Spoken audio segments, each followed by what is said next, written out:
Third Shift presents The Imposter's Guide to Gaming, your quick fix for gaming news. Now, here are your hosts, Eric and Matt. Hello everybody, and welcome to another beautiful episode of IG2G. You're looking at episode 53 today. Do you like to be annihilated? I do. I think it's the best thing in the whole world. You might get something on that. Do you have some rage issues? Do you have problems? Well, we're going to talk a little bit about that today too, and a whole bunch of other stuff, because Matt's got it coming for you, Eric's got it coming for you, and we're coming at you with all the rage and annihilation in our hearts.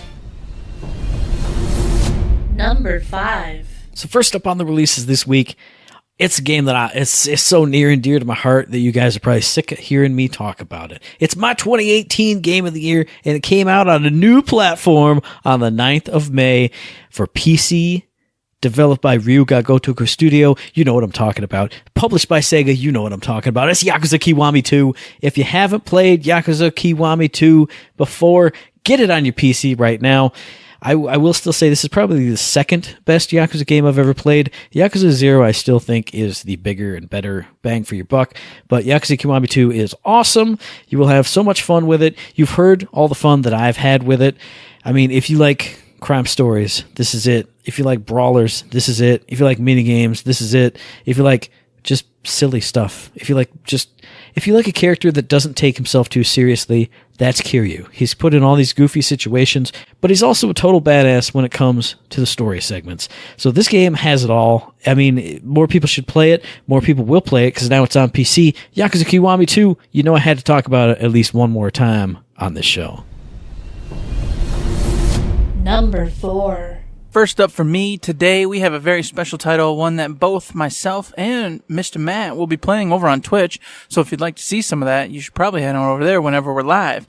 I'm talking about Rage 2. It was released May 14th. Yes, that's right. Today, on the dot, on the money for Microsoft, Windows, PlayStation 4, and Xbox One. It was developed by Avalanche Studios with some help from id Software themselves. It was published by, of course, Bethesda Software, and it takes place about 30 years or so after the first Rage, which came out several years back. You are a Lone Ranger walker. You can choose female, male, a couple little things here and there, so a little customization is allowed. And it is in a post-apocalyptic world. A meteor or asteroid, whatever, came down, boom, exploded everything, blew it all up to the ground. Very few survived. Those that did became mutated, crazy, weird. Orders were established in different various areas, all sorts of varied baddies for you to go around and kill. The premise is you want to create law and order, and to do so you have to kill many, many, many, many bad guys and destroy the evil tyrant dictatorship that's trying to take over the whole area and get a hold of this nanotech, which will give them the power to do so. So you're out there instead using the nanotech, collecting the nanotech to improve your abilities. Yes, you do get cool abilities as a ranger, so you'll be able to like lift people up, slam them down, do all sorts of cool kinetic weird things, up your HP, up your ammo, all sorts of cool stuff that you can do with that. You also, of course, get varied guns, so you'll be out there shooting with shotties, assault rifles, BFGs. Yes, you heard it right. If you get the limited special edition, which that's only what it's for right now. However, I'm sure it'll come on sale or something like that in a microtransaction later. Who knows? You can get a BFG, everybody. Whew. And the returning favorite from Rage 1, if you didn't know, is the wing stick. Oh, yeah. You get to go out there cutting heads off, catching multiple targets, flicking them around, going nuts. It looks like a blast. The environments look really cool and colorful compared to the last one. The gunplay itself looks great. If you played the most recent Doom by id, then you're going to know what I'm talking about. It's very fast-paced, very, very, brutal, gory. Well, I don't know the word I'm looking for, but just real in it. You know, when you hit somebody, you feel their body go bleh, thudding across the ground, blood exploding, explosions everywhere, all the barrels blow up, vehicles blow up, all sorts of things are exploding and going on. The environments are, like I said, awesome. The people are crazy. You guys and gals will get to see a whole bunch more of this because we'll be playing it on the old Twitchers. And if we beat it and whatnot, maybe we'll do in a What You're Playing Third Shift a little bit more about how we felt about it. Or who knows, maybe right here in IG2G. I don't know, but stay tuned. Number 3. Now, next up on the releases, we got a game that I've been keeping an eye on for quite a while, and I've been kind of hemming and hawing. I don't know if I'm going to get it or not, but this dropped on the 2nd of May. This is called Valhalla Cyberpunk Bartender Action, developed by Sukeban Games and published by Isbrio Games. This is the launch for the Switch and PS4 versions only. I believe it's already been out for the Vita and the PC, and I feel like something else, but I'm not 100% sure. Anyway, what the heck is Valhalla Cyberpunk Bartender Action? It's a bartender in the cyberpunk world. You work at a bar and you make drinks for people. But it's so much more than that. This is a cool, like, visual novel style narrative game set in the cyberpunk city, obviously in the future. But what's kind of unique about this, one, you do play a fixed character. It's a girl named, I believe it's Jill, and she has her own personality, her own quirks. She responds to questions in her own way, so there's not like the dialogue prompts of, oh man, how do you want to talk to this guy, blah, blah, blah, blah, blah. But what you can do to influence how the story goes or how people interact with you or how they open up to you is you make them drinks. And that's basically what this game is all about. Like, you'll be working your shift, character will come up across the bar from you, say, hey, maybe I'm feeling blue, and maybe you don't know this guy too well. Oh, well, what do you like? Oh, I like something sweet and something whatever. And then you find in your little bartender's book a drink that matches what he needs. Or, maybe he's feeling blue, and then the description of the drink is this will help lift your spirits. Or something like that. So if you make them appropriate drinks to get them into or out of the mood that they want to get into or out of, it'll help open them up. You'll get to learn more about their story, which will progress the narrative of the game as a whole, and you get to move on from there. Or, which I've seen in a couple other reviews, if a character is just rubbing you the wrong way, you don't really want to know too much about them. You don't really want to have to deal with them. Make them a really crappy drink. Make like the opposite of what they want. They'll clam up. You don't have to, go down their story path and deal with them all the time. So that's basically what this is. It's a visual novel where the main gameplay gimmick is receiving orders from characters who you get to know and, get to know their backstory and all this stuff. But you make them drinks and the story progresses that way. I mean, it sounds kind of weird when I say it out loud, but if you watch some gameplay of it or watch some reviews where you get to see they're making the drinks in action, you get to see the reactions of the people, and you get to see some dialogue going back and forth, watch something and see if this appeals to you, because it almost sort of appeals to me, but I'm not really sure. And I think the only thing that doesn't appeal to me is maybe the graphics or the presentation of it. Because, the game does look good. It's got a good pixel art style, and I love everything that's cyberpunk. So you get, you're in that world. There's the neon. There's the dark contrast between the dark and the neon and all that stuff. But I think what bugs me about it, and again, if you watch some reviews or some gameplay, you'll see it, is the customers and like the bar that you're in, it's in a small window on the left-hand side of the screen. And the whole right-hand side of the screen is taken up with the mixology elements, like all the ingredients that can go into a drink and, how you shake the tin and add the ice and stuff. That's all like on the right half of the screen.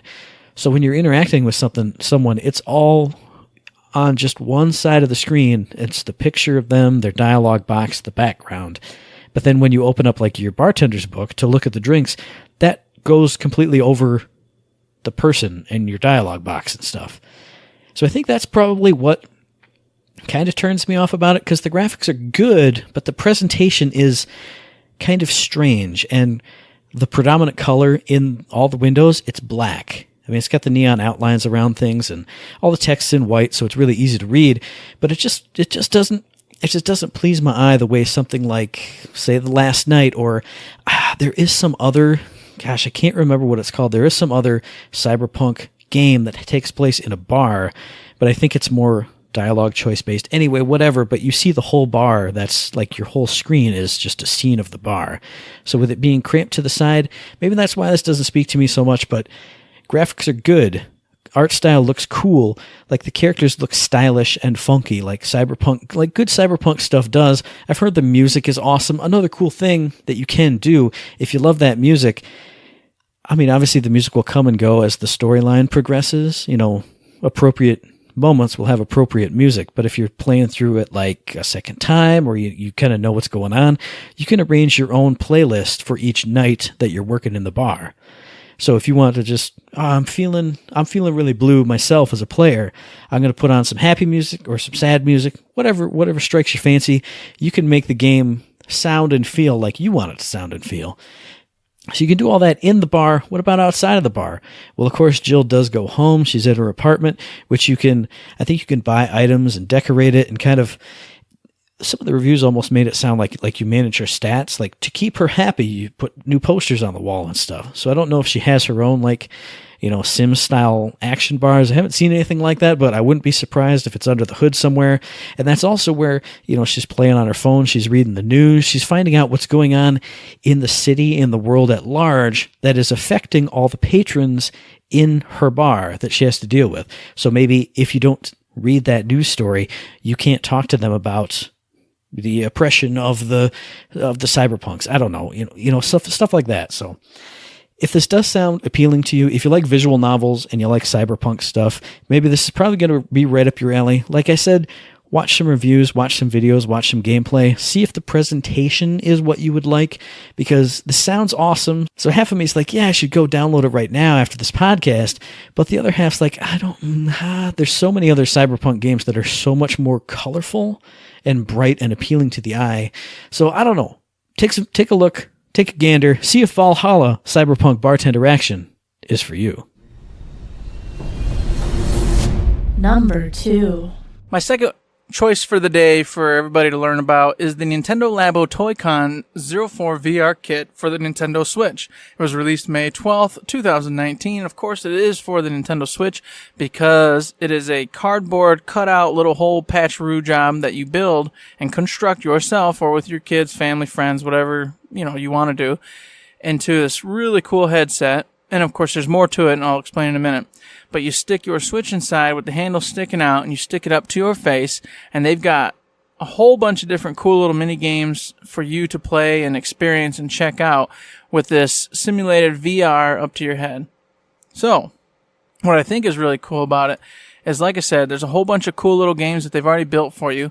But along with that, if you get the $80 full kit, it comes with a camera, a bird, a wind pedal, an elephant, a blaster, and of course the VR headset, which I just told you about. You can get the $40 version, which just includes the headset and the blaster. And then you can get the rest later on as you see fit through little add-on packs.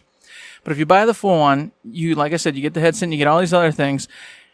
And the neatness of it all, of course, building them takes anywhere from a few hours to many, many, many hours. So you're going to get a ton of time building these things. And once you build them, they're very, very sturdy. They got that really thick, nice cardboard, as we talked about the original Nintendo Labo setup. They'll be permanently there. So you'll be able to always pull this sucker out for $80, get your friends, relatives, whomever, put on the headsets and the different things they've got for you, and just experience these really cool mini games and little micro VR experiences. It's a fantastic, cheap, inexpensive way. I shouldn't say cheap, inexpensive way to get your hands wet with a little bit of VR. Yeah, the resolution's not going to be fantastic. You're looking at a 720 screen, about, a couple inches from your face. So you're not going to be getting some awesome, crazy, cool, hyper, graphic experience here.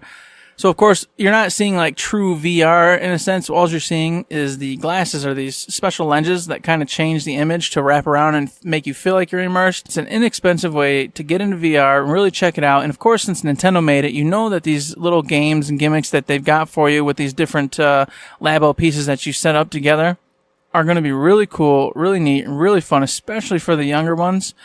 But even for the older, hey, if you got an imagination, as we talked about the original Nintendo Labo, this may be something for you to pick up. So if you have a Switch and you're interested in Labo and you're interested in VR, $80 is a pretty dang nice price to get in there and check it out. I will warn, many different websites all say the same thing, however, in that having to hold this headset up to your face the entire time does become taxing on your eyes and your arms.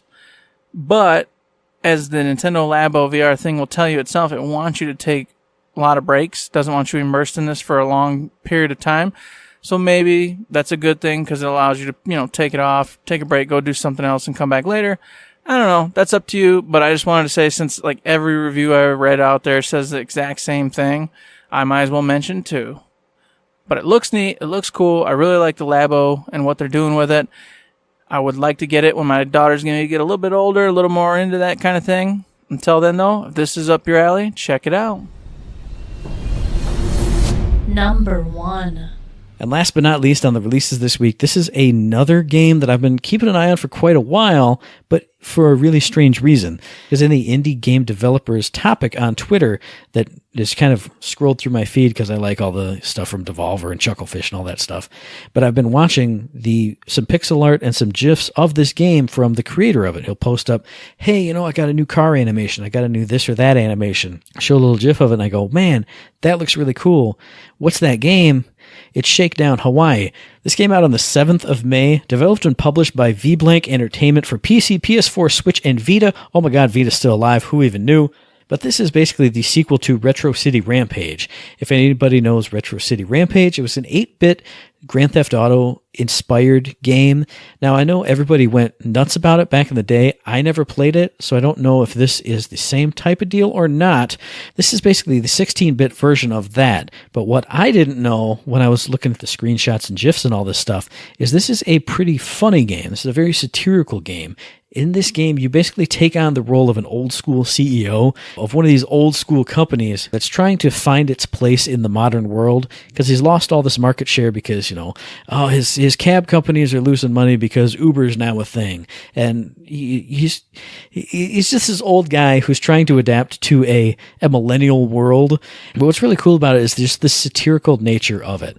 Like you go through the game and, you do some criminal stuff because the GTA comparison is valid here.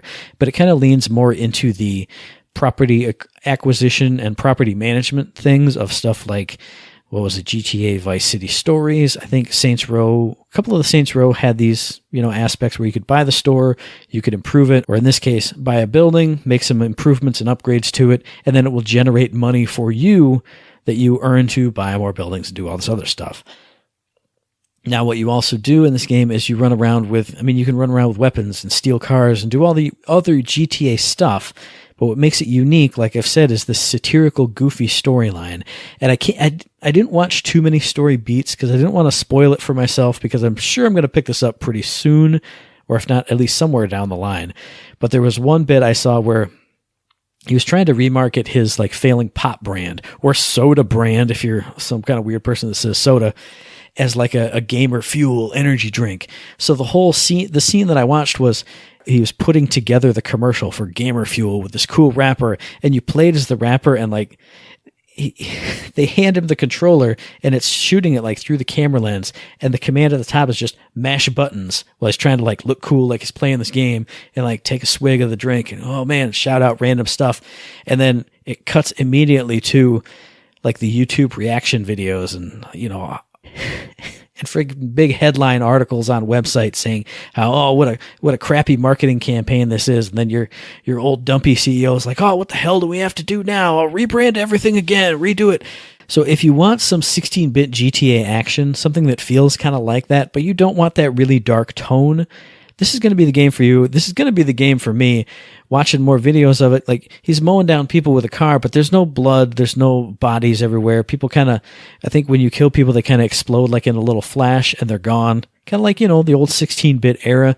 So if you want to do some GTA style stuff, but you don't want to feel like such a total scumbag, you are doing scumbaggy stuff, but it's all in the service of silliness and fun and satire. Apparently there's a really good segment of this game all about the video game industry. So obviously your CEO is going to get in on that at some point. Go ahead and check this game out. It's got a really unique art style. It's really good pixel art. But then, like I said, the colors are bright and flashy and kind of put me in the mind of an 80s game, pops of neon and stuff all over the place. But like I said, your character and the characters he associates with are kind of humorously grotesque and ugly. You'll know what I mean if you see it. Apparently the soundtrack is also really good, some bumping synth tunes, all 80s style. So one of the only negatives I've heard about this game, and it applies to most property management or games where you make money to spend money to make more money, is I've heard that, as you get started, it feels right. Like you're slowly gaining more money to buy this building, and then you slowly upgrade it to be able to get more money so you can afford this other building. But there's apparently a certain point, and obviously it's really hard for devs to control this because this happens again in every other game I've ever played like this, where you have just so much money rolling in that you just are buying up blocks at a time. You're upgrading as soon as you buy a building, you can upgrade it all the way, so you can buy the other building, so you can upgrade it all the way. And it just kind of loses the momentum or the charm of the whole overarching reason why you're doing it. But again, from what I've heard, the story itself is hilarious. It looks hilarious. It sounds hilarious. So if you want a little stroll down GTA memory lane with a fresh coat of paint and a little bit of silliness thrown in instead of that kind of depressing and dark old school GTA feel, go check out Shakedown Hawaii. Imposter's topic of the day. So the topic today, I've been looking around me lately and I've been going, man, I'm seeing all these flash in the pans from the past. You've been having the Spyro Reignited come back out, the Crash Bandicoot Remastered, Resident Evil 2 Remake, all these things. And there's been plenty of more, and there are more to come, like the Medieval, Final Fantasy VII's being redone, all sorts. I'm just boom, boom, boom. I feel like it's being like shots fired at us all over the place of these old games that we used to love, and of course maybe still love, being redone. And I don't know whether it's just a fad. I don't know if this is something that's here to stay. I don't know if it's something that's happened a bunch in the past, but I've never really paid too close attention to. So I thought we'd maybe go back and forth a little bit on, do we like it? Do we dislike it? Do we think it's something that's just happening now and it will go away? Or if it's always been happening a ton? What's up with it? What are your general thoughts? So just my general thoughts on this, as with so many things, I'm kind of torn. Because when you brought it up, I was like, man, yeah, there are too many damn remakes and remasters. Sheesh, that's I don't like it. And I was like, I'm going to get an old man argument. I'm going to get my cane out and I'm going to shake my fist at these kids on my lawn. And then I went, but yeah, when they said Catherine full body, I went, oh yeah, I'm getting that 100%. Mm-hmm. So like, I get it because I literally get it. My physical person says, if you remake one of my favorite games of all time, or even just from the past generation, I'm going to get it. But at the same time, there's that, I don't know if it's a cynical part of me or just that guy who's like, I've seen those games before. And maybe we'll get into this more later. Most of the original games you can still get, and fairly easily, via digital downloads or, physical media still. You can get them on eBay. You can still get it and play it, the original version. So I'm yes and I'm no, because I always am. What about you, Eric? General thoughts is that I have no problem with it. And why I say this is because I liked them back in the day. I like most of these games way back when. And a lot of them that are coming back are games that people loved back in the day. True. So therefore, for me, I just see it being redone. I go, okay, that's really cool. It's not for me, but I appreciate it, and I appreciate the fact that new people that never got a chance to play some of these games get to play them, especially since they're enhanced, usually redone in such a way that makes sense for this generation. Yeah. And I like that, and I appreciate that. So I'm like, on one end, like you said, well, this is bad stuff. You guys got to come out with new games, new ideas. But you'll also notice that a lot of these games that are being remastered and redone are being done like by secondary studios that are kind of, just gnashing their teeth at that, getting in the groove. It's a lot of hard work. But obviously, it's not the same as making a brand new IP. You're just taking everything that existed before it, cleaning it up, maybe adding a little bit in here, a little movements, better movement control, things like that, mapping, et cetera, and then you're releasing it. So it's not like you're getting, in most instances, you're not getting the big time first parties spending a whole bunch of time on remastering or remaking a project. So I don't get too up in arms about that because a lot of people say they need to be focusing on new IPs. And I'm like, well, these are secondary studios that aren't putting out original IPs anyway, really. So what harm is it? Yeah, I think what you just brought up is one of my beefs that I had when I was thinking about it more. I'm saying, well, it's good that more people get to play it now. But you combo that with the fact that, now it's got enhancements. So it's like, so would people not enjoy the original anymore? I'm sure, old games do sometimes get jankety and things, but good games are good games, no matter how good they look or play or sound or whatever. They were hits back then for a reason. And like I said, since so many of these games, you can buy Final Fantasy VII on literally anything in the entire world. Anything that will run electricity, you can play Final Fantasy VII on it. So why do you need a whole new remake to introduce more people to the great thing? I can point at a thing and you can play Final Fantasy VII on it. Like, I get it, but at the same time, that's one of the things that I don't... You can play it. You can get introduced to it now, right now, yourself, anytime you want. If you hear that it was good and I enjoyed it a lot, boop, now you have it. Now you play it. You don't need something like this to... I don't know. I am that old man. I'm a cranky old man. What can I say? It sounds like the old man because from where I come from and where I'm seeing everything, in an instance of, say, Final Fantasy VII and especially Resident Evil 2 that was just redone. Mm. Both of these, and I can't speak for FF7 per se because I haven't played it, but both of these were amazing titles back when they were made. Mm. We can agree on that. Everybody agrees on that. However, we're old, all right? And those titles, as they were back then, do not equal good today. Resident Evil 2 had terrible controlling, laughable voice acting, all sorts of hokey problems and issues that made it today not that fun to play. I mean, I guess the voice acting's laughable. It always has been. So it's kind of like a treasure for Resident Evil. But well, I guess I get it for Resident Evil because it wouldn't be scary today.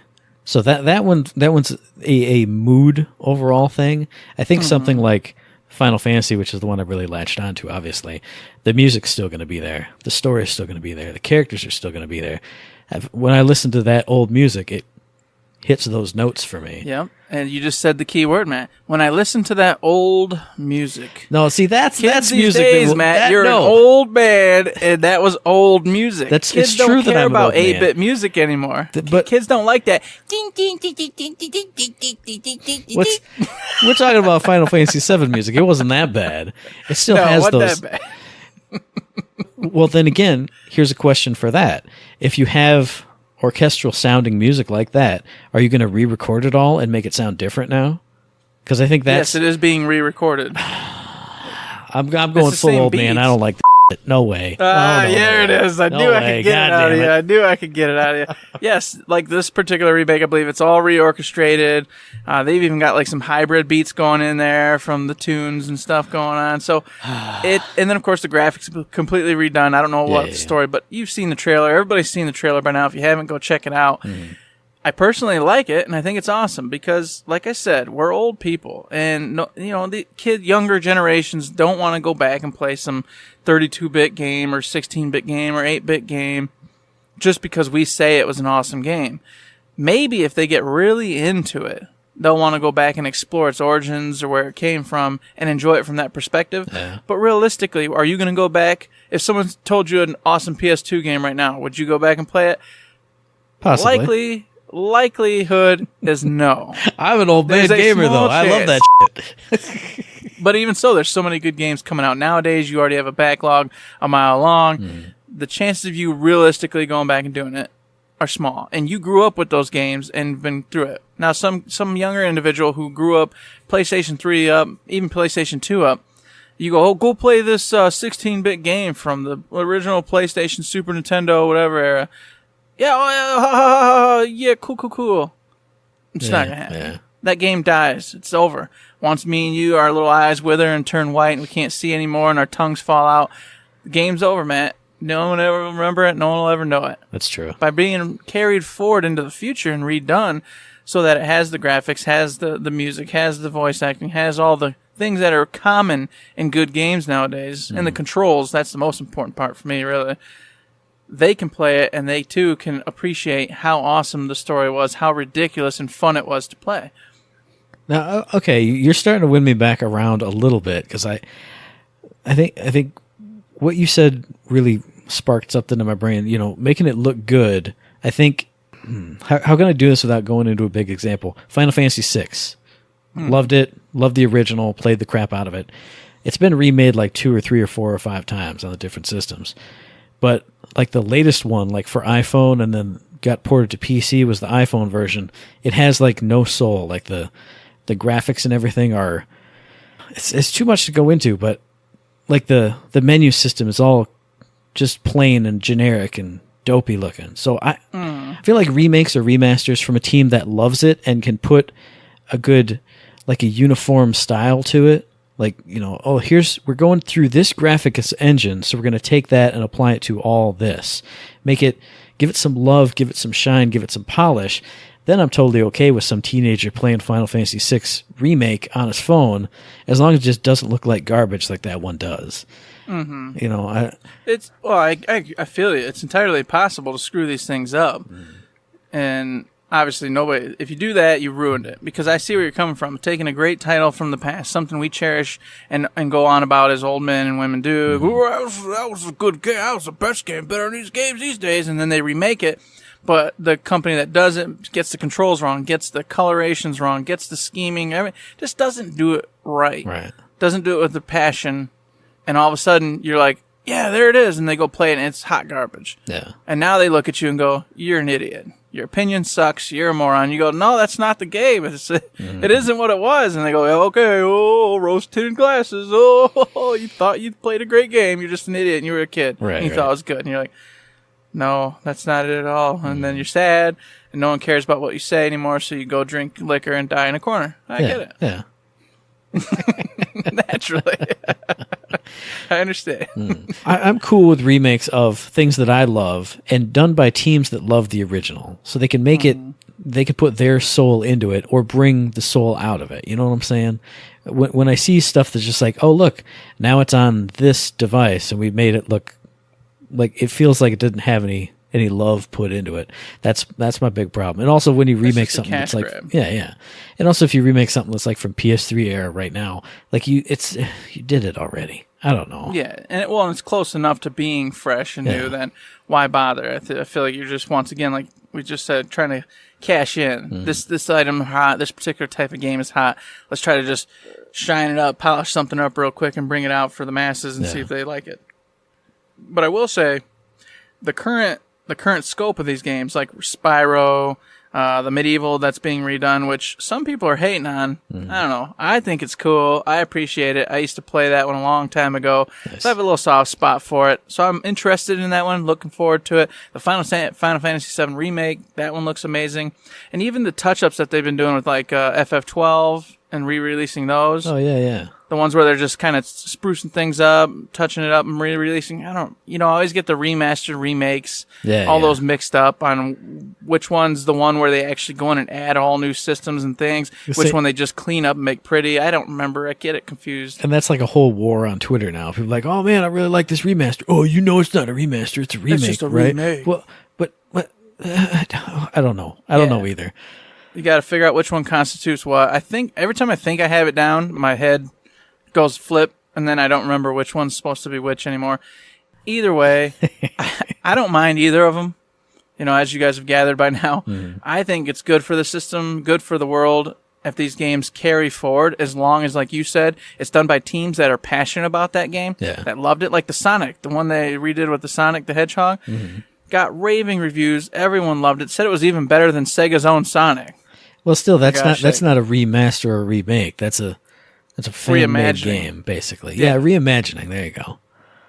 But they did it so spot on and so perfectly, made the controls feel like Sonic the Hedgehog. Like you remember playing when you played Sonic the Hedgehog 1 and 2 and 3.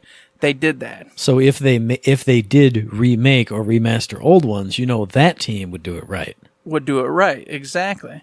So it's when teams like that take these games, carry them forward, I think it's awesome and it's okay and it's fine and it doesn't bother me. But like you said, I see on Twitter, I see on the video game, magazines and web pages always arguing back and forth constantly about, there's no creativity. Everyone's just rehashing all the old games again.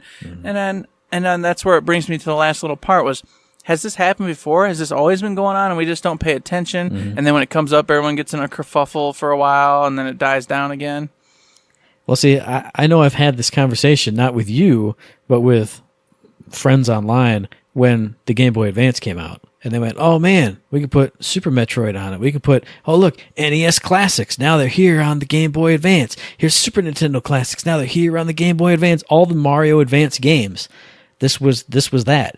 They were all remastered for the Game Boy Advance, and everybody loved it because you could play it on the go. But at the same time, they got like half of a pitchfork out and went, "Well, come on! I mean, is this all this is going to be for? Is this just the Super Nintendo and NES system?" And then they came out with a million other great games for it, so it wasn't a big concern. But I remember being not mad about it, but kind of irritated. Like, oh, what are the big releases this month?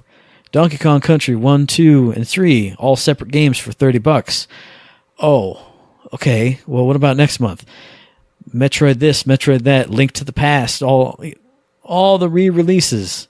And, spruced up a little bit for the Game Boy on some of them. Some of them just ports. Mm-hmm. So it has happened before, and people did get a little bit up in arms about it.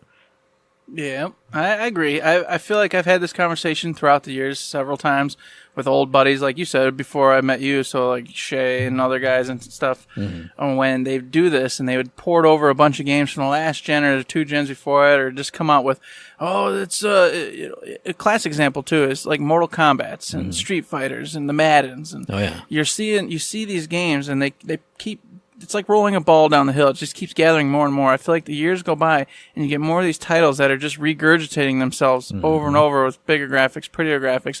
And it's the same game exactly. Yeah. Just a new title slashed on it and another character added in. And then people go, what a heck, or they love it and they just eat it all up. And you always have both parties. Yeah. It drives me nuts that we can never settle on any of this, whether bringing these games forward is good, whether regurgitating games and bringing the characters is good. I think especially the Street Fighter example is one that, it rings true for me because I was a big Street Fighter fan back in the day.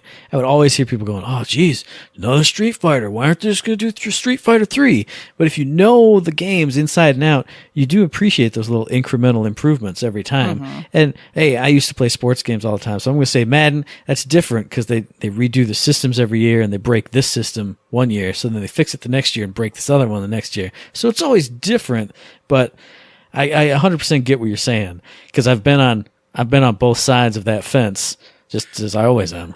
But that's why I bring that in there is because it humors me because a lot of individuals who do love the Maddens and the Mortal Kombats and the Street Fighters, and they hate the remakes and the remasters. And I'm like, you realize that these cherished games that keep reiterating themselves every year, it's basically the same thing. They're keeping themselves alive. They just do it every year instead of once every 6-7 years or whatever. It's the same exact thing. It's the same game. You just added a couple characters, except for, like you said, Madden, I guess, does some I don't know. I don't play sports games. I see people throw pigskin, and I just go, okay, whatever. You're throwing a ball in the air. I'm just going to chew on these chicken wings.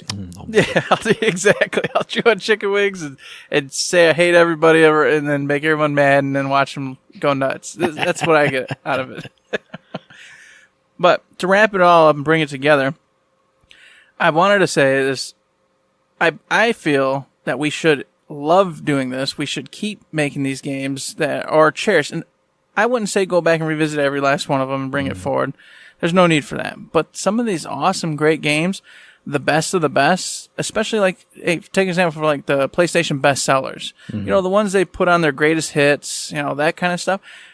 I feel like those should be remastered, redone, or whatever the word for just cleaning them up and bringing them forward is. At least do that to keep it relevant and in the population's eye or mindset, so that way they don't just die on the vine and never come back again. Well, see, another good thing you just sparked in my brain again, Final Fantasy VII, for the latest re-releases, they had you can skip your random battles or you can do this. They had little tweaks you could make to the game itself. It was still the same game, looked the same, played the same, but it had all these options for you, the current day player, where you could change the systems around. And while you were talking about, making improvements and changing things, it sparked in my brain again, Final Fantasy VIII. I've said to you a million times, I wish I could go back and play through it and beat it, because I played through, a big chunk of it. But when you start that game and it is 15 minutes of straight tutorials, I take my controller and I go, nope, got no time for this. So if you re-release that with the option to skip a tutorial or speed up the text or hold circle to just speed through it, stuff like that, things don't always have to be remastered, but if you re-release it and make those tweaks to it to make it easier to play, maybe there you go. I don't know. Well, and that's what some of them are doing. Take it, for example, what we talked about, the Resident Evil 2 remake. They got rid of all the tank controls. They modded it up to the brand new way we play those types of games. So the smooth controls, smooth everything. Got rid of a lot of the clunkiness through getting through the doors and stuff instead of the big blackness and the door going. The door going, yeah. No, now you just do it like a slow creaking open, but you're still in the game. You're still very much in there instead of taking you out of it. Yeah. So you still get the surprise where like there could be a zombie on the other side, and while you're opening it, it just like rips open the door and it comes lunging at you. You still get the shock value. You still get the scare factor. Except you don't have that whole, oh, okay, it's a video game. Here's a actual loading screen. Stuff like that. Made it fantastic. Everyone thought it was great. I thought it was great. They added they even added like a new, the baddie in there. Yeah, the bad guy in there. Looking dude, yeah. So they thought, hey, spice it up with that. That worked out. Everybody loved it. It stayed true to the Resident Evil vibe. Yeah. Everything was done right. It was made by people who loved doing it. Turned out fantastic. Now everyone who never got a chance to play Resident Evil 2 can go play that version and still say it's amazing, just like the individuals who played it originally back in the day would have, and everybody wins. Yeah. I get what you're saying, man. Yes, everybody wins, Matt. Everybody wins, man. I don't know. I might still go sit on my porch with no socks and shoes on and just shake my fist.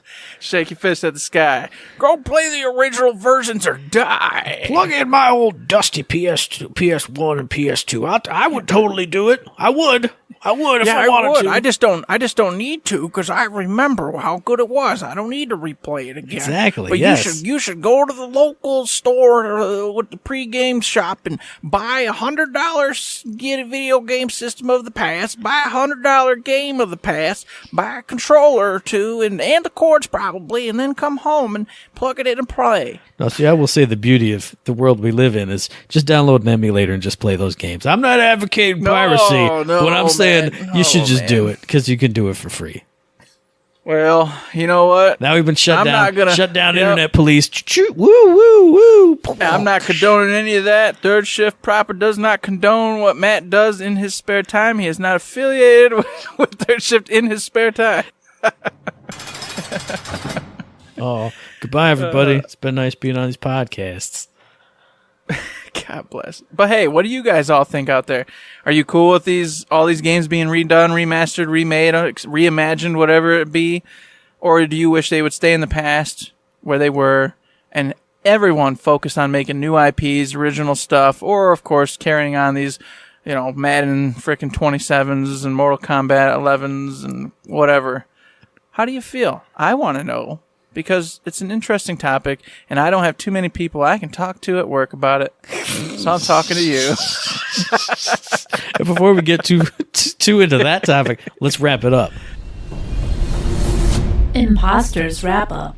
So yes, what do you guys think? Let us know. And hey, if you got any questions, comments, concerns, any kind of feedback at all, give that to us. Send that to us via email at info@thirdshift.me. Tweet it at us at ThirdShiftME, or find us on Facebook under Third Shift. Indeed you can. You can also find us over there at Patreon. We have it set up just like a little tip jar. Like what you hear, consider heading over there and throwing us $1, $2, $3, $5, $1,000, or maybe that coveted $1 million, in which case we will set up a food line, run it, put little babies in jars in there, have cameras set up, mascots being Danny, running around doing all sorts of crazy stuff. It'll be a good time. So consider throwing us $1 million. If you cannot do that, I understand. Money's tight. You got to pay those bills. You got to buy your groceries. Maybe pick a pack of cigarettes or cigarros. Whatever you got to do, man. Or woman. Or child. Whoever's listening. No doesn't matter. Child should not pick up the cigarros or the cigarettes. No. Hey, you know what? In third world countries, you can do whatever you want, Matt. There's no rules. Send Eric to jail for child endangerment. Woo, woo, woo. If I'm going down, I'm taking you with me. Taking me with me. All right. Oh, that's fine. I'll go again. What'd you say, Eric? Nothing. Hey-oh. Those who have donated in the past and are currently donating, we appreciate you all very, very much. It helps keep the lights on and everything running here at Third Shift. You are all very much appreciated. If you cannot donate, consider maybe giving us the likes, all the things that are nice on the Twitters, the Facebooks, the 5 stars over at the iTunes, or head on over to Twitch, where we go ahead and stream all sorts of cool stuff. Danny's back in it, rocking it out. Mm-hmm. Matt's been there the whole time. Rage 2 comes out tomorrow. You'll be seeing me and Matt playing that one. Oh, yeah. So maybe go over there, throw the button, clickety clack clack, follow us, subscribe, Amazon Prime, you know how it goes. Any of those things. And of course, this podcast drops every 2 weeks on Tuesday, so we'll be back in your ear holes on the 28th of May for our very next episode. And you can find that episode on iTunes, on Stitcher, on Podbean, on Spotify, and on YouTube. And as I always say, if you like what we're doing and you'd like to help us out, please give us a like, a rating, review, a comment, a subscription, and you got a good thing on any of those good services, because it does help us out. And we really do appreciate it. Indeed we do, and we appreciate those 5 stars, 5 stars, 5 stars, 5 stars, 5 stars. Ooh, I gotta go, it's time to run, run, run. So give me a 5-star to propel me to the stars. Woo-hoo, bye-bye now. And other than that, for IG2G, I'm Matt, he's Eric, Danny's on the edit. There's nothing else to say, but do not forget to save.